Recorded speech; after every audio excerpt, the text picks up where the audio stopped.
Hello everyone. I just wanted to make a video to mark the occasion of it's actually a kind of a big thing because I have deleted my Twitter account. I have been, this is not something surprising to anyone who's aware of the fact that I've kind of been moving away from social media for quite some time. Like the beginning of this year uh, was really sincerely I started to move away from social media. But even before that, I have been wanting to move away from it, and I did it a few years ago when I deleted my Facebook. In the beginning of this year, I put my Twitter account as a private account, and I said that I will not be posting to it much, and I didn't for the most part except to promote my videos and stuff. And I even deleted the Instagram app from my phone because it was being a huge distraction, and I wanted to live offline a little bit more. So my me deleting my Twitter account is not something that came out of the blue, but I did make the somewhat difficult decision yesterday to delete my Twitter account permanently.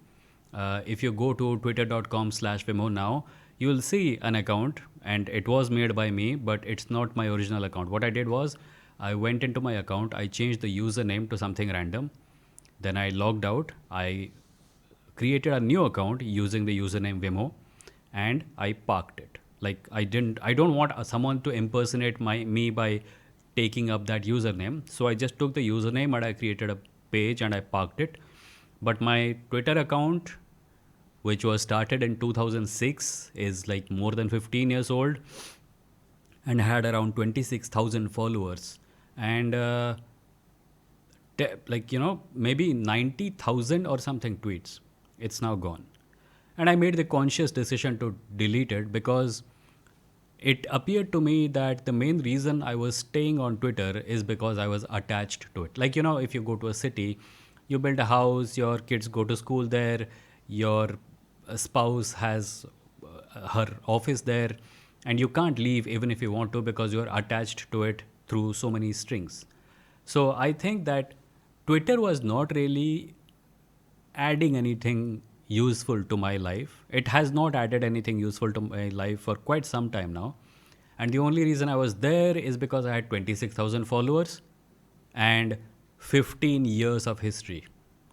So that's why I was staying. That is why, even though I didn't want to use it, I kept using it, or I kept having an account on Twitter, simply because these things are hard to let go of. But I also realized that if the account just exists, I will always be tempted to post to it. I will always get sucked into conversations. People will DM me, people will tag me, and I will not be able to escape it. So I made the decision yesterday to actually delete my Twitter account. Today is April. Today is May 1. I deleted it, I think, yesterday or day before yesterday. No, yesterday only I deleted it. So the reason I deleted it there are a few reasons behind it, and I wanted to go into it. Please bear in mind that this is not me telling other people that they should delete their Twitter account. This is just me saying why I deleted my Twitter account. And if there are people out there who resonate with these reasons, maybe you can think a little bit about why you are on Twitter and how it's not really adding much to your life. Maybe it is adding something to your life, and if it is, I'm happy for you. But if you're someone who's just on Twitter because you think you can't live without it, maybe this video will help you make a decision about whether you should stay on or not. So let me just list out my reasons for leaving Twitter. As I said, I have been leaving social media for quite some time, and I think social media is, on the whole, having a detrimental impact on the individual. The kind of impact it is having on society is another matter altogether, and I think that it may actually been having some good impact also. For example, in India right now, a lot of journalists, actual journalists, are not able to say the things that they need to say through the medium that they have chosen. So you'll find prominent journalists leaving television news channels and starting YouTube channels because they need to do journalism, and they cannot do it on television because TV media is by and large now just owned by politicians. So there are good ways to use social media, obviously, and Yeah, that's what many people are doing. But social media on the whole has also been quite a detrimental thing for democracy on the whole.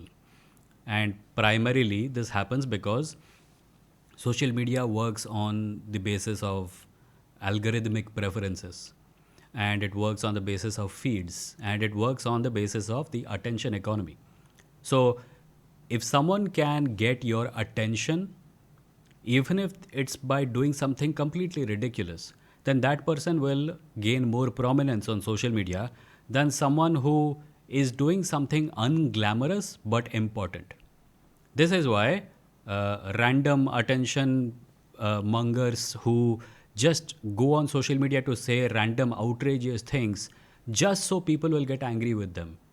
They do much better than, let's say, people who are talking about climate change, people who are talking about environment, people who are talking about the importance of democracy. And even people who are saying and doing the right thing, like, the people who are talking about the importance of democracy, have to do it in an outrageous way in order to compete with the aforementioned attention monger who's just doing random outrageous things in order to get attention. And I think that that's one side of the thing. Like, there are people who are doing outrageous things, terrible things, bad things, giving hate speeches, etc. on social media just to get people's attention. But then there is another thing. There are good people on social media who are opposed to those people, who go on social media every day just to get angry.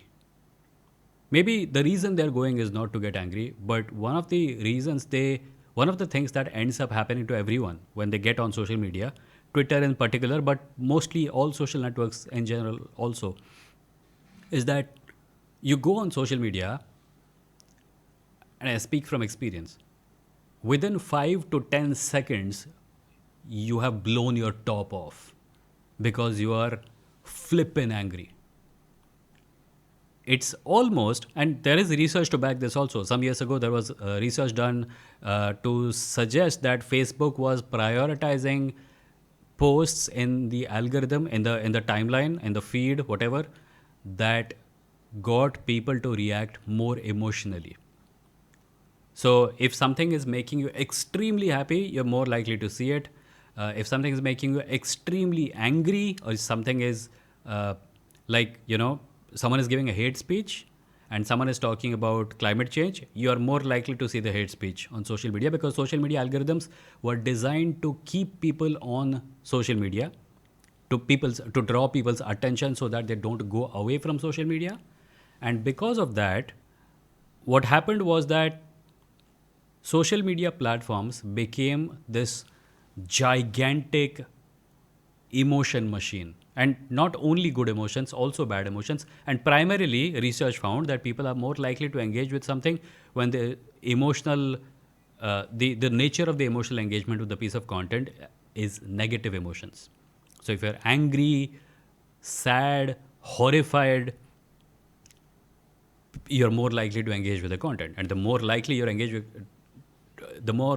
are to engage with a piece of content, the more likely it is that the ads that are showing next to that piece of content will be seen by you, and the advertisers' money, the money that the advertiser is spending, will be justified. So social media tends to be this emotion enhancing machine, and this has had several impacts on democracy and popular discourse, of course. Now everyone is, if you just go to YouTube and look at the thumbnails of news items, you will see the kind of things that people have to say on thumbnails in order to get someone to click on it. It is no longer enough to say prominent opposition leaders press conference. It has to say फलाना ने क्या कह डाला, बहुत बड़ी बात कह डाली, उसकी बैंड बजा दी, उसकी लंका लगा दी, etc., etc. And I'm not only talking about right wing here, I'm talking about everyone. Sure, there are bad people using social media for bad reasons, but even good people using social media for good reasons have to compete with, it's like that, what's that phrase? Don't fight the pig likes the mud, or something. Yeah. So in order to counter the threat being presented by bad people, good people are having to jump into the mud. And the end result is that there is mud everywhere, on the good side, on the bad side, right? So For me personally, Twitter became this gigantic anger machine where everyone goes to get angry. Now, you might say that there is merit in this fight, and yes, there is. This fight should be fought. But I had to question myself on whether this is the best way to fight. Is it, am I doing the right thing by doing exactly what the other person wants me to do? Because I hope you realize that a lot of people who say outrageous things on social media are only saying them because they want you to get angry. They want the kind of reactions you're giving them. There are troll farms in many places in India where politicians hire scores of interns or whatever, and they just sit there all day spreading abuse and anger on Indian social media. And the goal is to keep you talking about the abuse that they spread, so that the time that you're spending countering their abuse is not spent on issues that matter. Social media is basically a gigantic distraction machine. The day someone gives a press conference about something important and the government has to face accountability, you'll find that something strange is floated on social media so that everyone becomes obsessed with it and we stop talking about the important thing that should be talked about. It has been clear to me for quite some time that Twitter is largely, right now, largely a distraction machine. It is a distraction machine being used by, sure, again, I will add the caveat that it has its good uses. Activism, journalism, etc., are still things that Twitter is doing quite well. However, there is significant debate there also. I would recommend you read Casey Newton's newsletter Platformer, and a recent post there was about whether journalists really need Twitter. And Casey was of the opinion that journalists only stay on Twitter because they think they need Twitter, despite the fact that Twitter is not actually doing them much good. The next part has to do with the fact that social media platforms like Facebook, Instagram, and Twitter compromise with oppressive governments all over the world. I am in one of those countries where governments send takedown requests to Twitter, and recently Elon Musk, the joker who's running Twitter right now, agreed to limit the reach of posts criticizing the government of India, not only in India, but outside India also. So, a social media platform is a business that has to run inside a country, and in order to run inside the country, they have to compromise with the demands made by local governments. Increasingly, however, the demands being made by local governments, not just in India but everywhere from social media companies, have to do with curtailing dissent. I felt that by staying on Twitter, I am participating in that system. I have noticed in recent times that the reach of posts is becoming visibly lower when the post is about a certain government policy. You can be clever about it. You can try to, use words in clever ways so that your post does not get tagged with that kind of an algorithmic label that causes it to be not seen by people because Twitter is actively curtailing it. But there has to be a better solution, right? Why must our communication, why must our expression being subject, why must our expression be subject to the preferences of an algorithm being run by a corporation? Are we going to say that there is no better alternative, so we have to use Twitter? Or is it better to not make Twitter the be all and end all of our attempts to express ourselves in a democracy? I think it is the latter.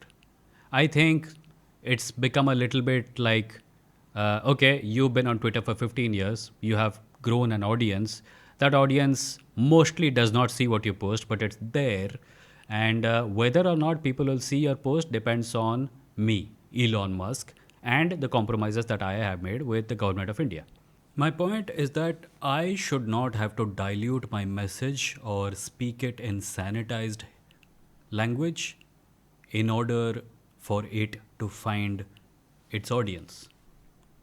I think that I want to say things in the way that I want to say things, And if a platform and its rules are getting in the way of that, then the platform is of no use to me.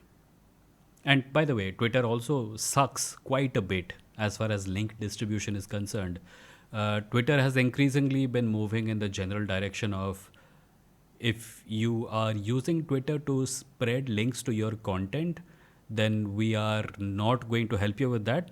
But if you want to put your content on Twitter itself, then yeah, go for it. One of the features that Twitter is selling these days, selling quite literally, is full length article posts on Twitter itself, a platform which was till now about microblogging. Now, I'm all for Twitter being about long form content. I am not in favor of Twitter curtailing links to platforms like Substack. Abhi recently, whenever people posted links to their Substack, Twitter was giving them a warning or preventing them from accessing it somehow. And searches for the word Substack were being redirected to the word newsletter. Some people speculated that this might be because Substack is starting its own kind of microblogging thing, which is built into Substack itself. But it seems more the case, it seems more likely, it seems much more likely that Elon Musk is just being Elon Musk. He's running around like a headless chicken. He doesn't know what to do with the platform. He just bought it on impulse and is now running all over the place, changing this, changing that, taking people's blue ticks away and then asking them to pay for their blue ticks. Many well-known people have left Twitter. I know for a fact that Stephen Fry left Twitter and then came back and created a standalone, username page just so nobody can impersonate him, which also gave me the idea to create my own, parked Twitter page so that no one can impersonate me. But this has been happening quite a lot. Twitter has been, to summarize what I've said so far, because it's now 15 minutes into the episode. To summarize what I've said till now, Twitter, number one, Twitter is a massive anger machine. Number two, Twitter makes compromises with governments and curtails speech. And number three, Twitter, the company, is making terrible business decisions which are हानिकारक to content creators like me. So these are the three main reasons that I left my Twitter, that I deleted my Twitter account. I want to address one more thing, which is that you might say that everything I said about Twitter also applies to Instagram, and perhaps more, because Instagram is actually owned by a much more terrible company. That's Facebook, Meta, whatever they're calling themselves this week. But yeah, I agree with you that Instagram is equally bad. However, if you think of my Instagram account as one bad habit and my Twitter account as another bad habit, it is better to have one bad habit instead of two bad habits. I'm not saying that Instagram is more virtuous than Twitter. However, it is my experience that I am at least able to say what I want on Instagram and still find my audience to a certain degree right now. Instagram has also been going down the drain slowly for me over the last few months. I post about the caste system. Somebody reports it as hate speech, and Instagram quickly takes the post down and sends me a warning saying your account may be deleted. So if things go on like this, I don't think I will have to delete my Instagram account. It might just get deleted by Instagram itself. So if one fine day you wake up to find out that I'm not on Instagram, it will be that. If I do decide to myself delete my Instagram account, you'll be the first to know. Obviously, I'll post it on my Instagram account. I'll give you some time to adjust to the grief of not having access to my content on Instagram. But yeah, that is the state of affairs as far as Instagram is concerned. I am very glad that I have this YouTube channel as a platform to... There may be people who disagree, but for the most part, YouTube has proven to be the better platform as far as getting the message out is concerned in words that I want to use. Like, I'm not an abusive person. I don't make content that is hateful or abusive. But I do not want to be curtailed. I do not, like, whatever words I use, I don't want them to be changed by the requirements of the platform. I don't swear. So YouTube has the rules about swearing in the first 30 seconds of the video or something. It doesn't really apply to me because I don't swear in any case. What I want to say is that if you were following me on Twitter and if you're watching this video because somebody shared it on Twitter, then the best place to follow me is here on this YouTube account. Click the subscribe button, hit the bell icon, and whenever I have something to say, I will say it and I'll post it here and you'll find out. I also share clips from my live stream here sometimes, and those appear to be doing well also, so maybe you'll like all those. So, yeah, that in a nutshell was why I deleted my Twitter account.